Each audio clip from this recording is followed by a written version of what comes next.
இந்த ராஜகோபுரம் பார்த்தீங்கன்னா, கிட்டத்தட்ட ஒரு 80 அடிக்கு மேலேயே இருக்கும் போல இருக்கு. 80லேருந்து 90 அடி சுமார் வரும் போல இருக்குங்க. 7 அடுக்கு கோபுரம். சாதாரணமான சிலை இல்லைங்க.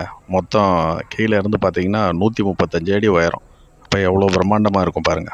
2 தேர் இருக்கு. அழகா இருக்கு. சின்னதாக தான் இருக்கு.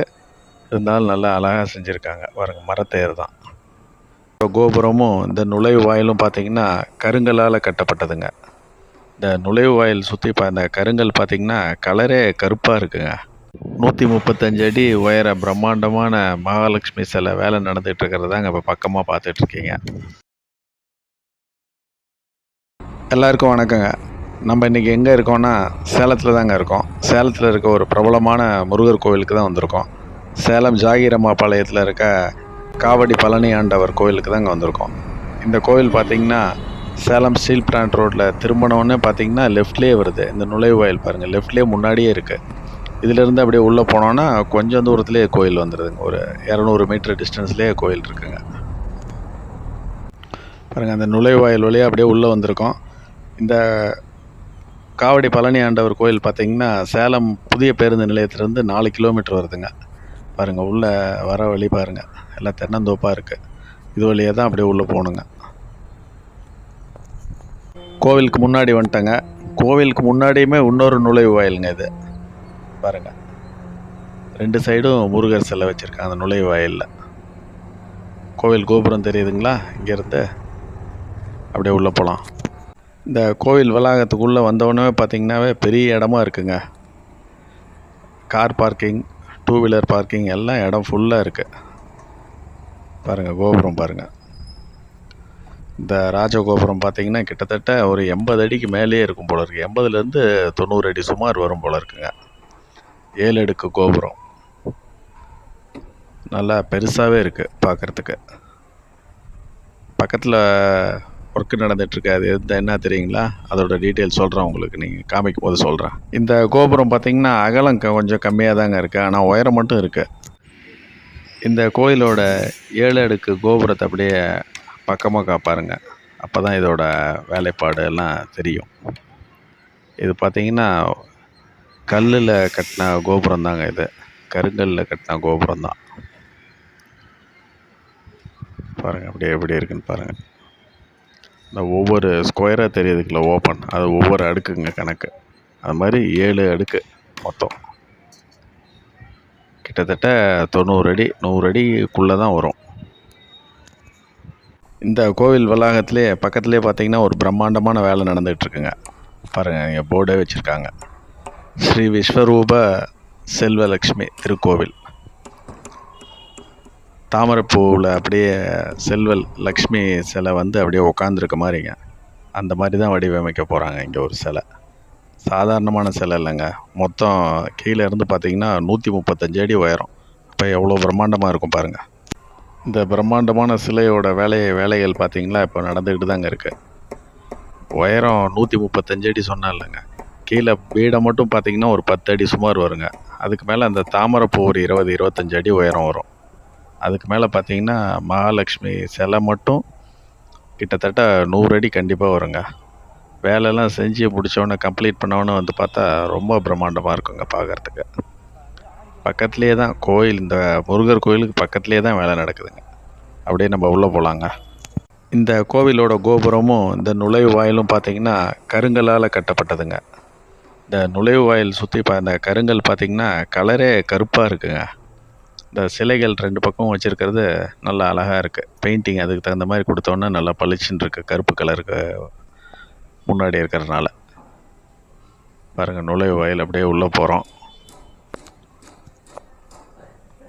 இந்த காவடி பழனி ஆண்டவர் கோயில் பார்த்திங்கன்னா 1960ஆம் வருஷத்துக்கு முன்னாடி ஓலை குடிசையில் தாங்க ஆசிரமமாக இருந்திருக்கு. அதுக்கப்புறம் 1960க்கு அப்புறம் தான் கட்டி 1961ஆம் வருஷம் முதல் முறையாக கும்பாபிஷேகம் பண்ணியிருக்காங்க. அதுக்கப்புறம் ஒரு 10 வருஷம் கழித்து மீண்டும் வந்து 1971ஆம் வருஷம் கும்பாபிஷேகம் நடந்திருக்குங்க.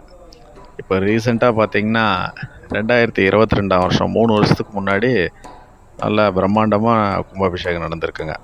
அதுக்கப்புறம் தான் நிறைய கட்டியிருக்காங்க இந்த கோயிலில். சிலைகள் எல்லாமும் நிறைய வச்சுருக்காங்க இந்த கோயிலில்.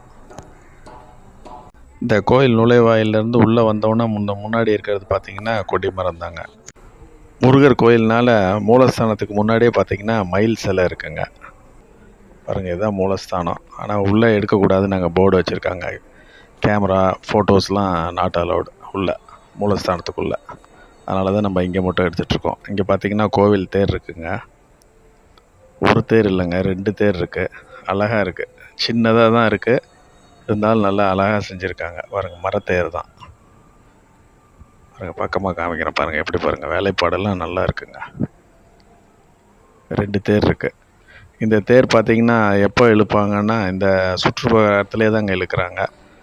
இது வந்து பங்குனி உத்திர திருவிழாவில் தேர் திருவிழா நடக்குங்க. பங்குனி மாதத்தில் அந்த டைமில் தான் தேர் இழுக்கிறாங்க. அப்போ பார்த்திங்கன்னா நல்ல கூட்டம் வரும்னு சொன்னாங்க. பங்குனி மாதம் நடக்கிற தேர் திருவிழா இல்லாமல் மாசி மாதத்துலேயும் வெகு விமரிசையாக அந்த குண்டம் திருவிழா நடக்குங்க. அந்த டைமில் பார்த்திங்கன்னா இங்கே ரொம்ப பேர் வேண்டுதல் நிறைவேற்றுறதுக்கு தீ மிதிப்பாங்க. இந்த காவடி பழனி ஆண்டவர் கோயில் சுற்றுப்பிரகாரம் பார்த்திங்கன்னா நல்லா பெருசாகவே இருக்குங்க. பாருங்கள், திருவிழா டைம்லலாம் இங்கே தான் தேர் சுற்றி வரும். இந்த கோயிலில் இன்னொரு சிறப்புங்க. பாருங்கள், போர்டில் வச்சுருக்காங்க 108 லக்ஷ்மிகள்னு. 108 லக்ஷ்மிகள் சிலை இருக்குது. நம்ம வணங்கலாம் உள்ளே போய். ஒவ்வொரு லக்ஷ்மி சிலைக்கு மேலேயும் பார்த்திங்கன்னா பெயரோடையே இருக்குங்க. பாருங்கள், ஸ்ரீ ராஜலக்ஷ்மி, விஜயலக்ஷ்மி, இந்த மாதிரி நம்பர் போட்டு வரிசையாக வச்சுருக்காங்க. 1லேருந்து 108 வரைக்கும். இது பார்த்திங்கன்னா இப்போ 2022 வருஷத்துக்கு அப்புறம் தான் இதெல்லாம் வச்சாங்க, கும்பாபிஷேகத்துக்கு அப்புறம். இந்த கோவில் பார்த்திங்கன்னா மூலவர் முருகர் கோவில், முருகர் தான் இருக்கிறாருனாலும் மற்ற தெய்வங்கள் எல்லாமே, எல்லா சாமிகளுமே இருக்குங்க. இங்கே வந்தால் அனைத்து தெய்வங்களையுமே நீங்கள் வணங்கிட்டு போகலாம். அந்த மாதிரி தான் பண்ணியிருக்காங்க இங்கே. மூலஸ்தானத்தில் முருகர் அப்படியே வணங்கிட்டு நம்ம அப்படியே வெளியில் வந்துட்டாங்க. ஏன்னா உங்களுக்கு காமிக்க முடியல முருகரை, மூலவரை, ஏன்னா உள்ள நாட் அலோடு கேமரா. முருகர் சிலை பார்த்திங்கன்னா ரொம்ப அழகாக வடிவம் வச்சுருக்காங்க. அலங்காரமும் பார்த்திங்கன்னா ரொம்ப நல்லா பண்ணியிருக்காங்க. இன்றைக்கி இந்த காவடி பழனி ஆண்டவர் கோயிலுக்கு பக்கத்தில் கட்டுற பிரம்மாண்டமான மகாலட்சுமி சிலைக்கு முன்னாடி இருந்து தான் நான் உங்களுக்கு காமிச்சிட்ருக்கேன். கோபுரமும் அங்கே பக்கத்தில் எப்படி தெரியுது பாருங்கள். இந்த பக்கம் மகாலட்சுமி சிலையும் தாமரையில் உட்காந்துருக்க மாதிரி, அந்த மாதிரி தான் பண்ணிகிட்ருக்காங்க. வேலை நடந்துகிட்ருக்கு. இதோட இது இப்போ தெரியாதுங்க. ஃபுல்லாக வேலை முடிஞ்சால் தான் அதோட பிரம்மாண்டம் தெரியும். 135 அடி உயர பிரம்மாண்டமான மகாலட்சுமி சிலை வேலை நடந்துகிட்ருக்கிறது தாங்க இப்போ பக்கமாக பார்த்துட்ருக்கீங்க. இந்த சிலை எப்படி இருக்குன்னா, இந்த தாமரை பூ மேலே அப்படியே உக்காந்துட்டு இருக்க மாதிரி தான் வடிவமைச்சிருக்காங்க இந்த சிலையை. பாருங்கள், மேலே நின்று உயரத்தில், அவ்வளோ உயரத்தில் நின்று வேலை செஞ்சிகிட்ருக்காங்க. நான் இன்னும் வேலை முடியறதுக்கு இன்னும் கொஞ்சம் நாள் ஆகும் போல் இருக்குங்க. வேலையெல்லாம் முடிஞ்சு இந்த சிலை ஓப்பன் பண்ணிட்டாங்கன்னா இந்த கோயில் இன்னும் பிரபல்யமாகிடுங்க சேலத்தில். இந்த கோயிலுக்கு பக்கத்துலேயே பார்த்திங்கன்னா ஸ்கூலும் இவங்களுக்கு நடத்துகிறாங்க. பாருங்கள், காமிக்கிறேன் பாருங்கள். போர்டே அப்படி தான் போட்டிருக்கு. ஸ்ரீ காவடி பழனி ஆண்டவர் அரசு நிதியுதவி தொடக்கப்பள்ளி. பாருங்கள், ஃப்ரீ ஸ்கூல் தான் இது. இந்த திருமண மண்டபமும் பார்த்திங்கன்னா இந்த கோவில் நிர்வாகத்துக்கு சொந்தமானது தாங்க. இந்த வீடியோ பார்த்து ரசிச்சிருப்பீங்கன்னு நினைக்கிறேங்க. சேலத்தில் இருக்கவங்க இந்த வீடியோவை பார்த்துட்டு கண்டிப்பாக இந்த கோயிலுக்கு ஒரு முறை பாருங்கள். இந்த வீடியோ பிடிச்சிருந்ததுன்னா லைக் பண்ணுங்கள். உங்கள் ஃப்ரெண்ட்ஸ், ரிலேட்டிவ்ஸ் எல்லாத்துக்கும் ஷேர் பண்ணுங்கள். சப்ஸ்கிரைப் பண்ணாதவங்க சப்ஸ்கிரைப் பண்ணி சேனலை பாருங்கள். நெக்ஸ்ட் வீடியோவில் பார்க்கலாங்க. ஓகே, பாய்ங்க. எல்லாத்துக்கும் நன்றி.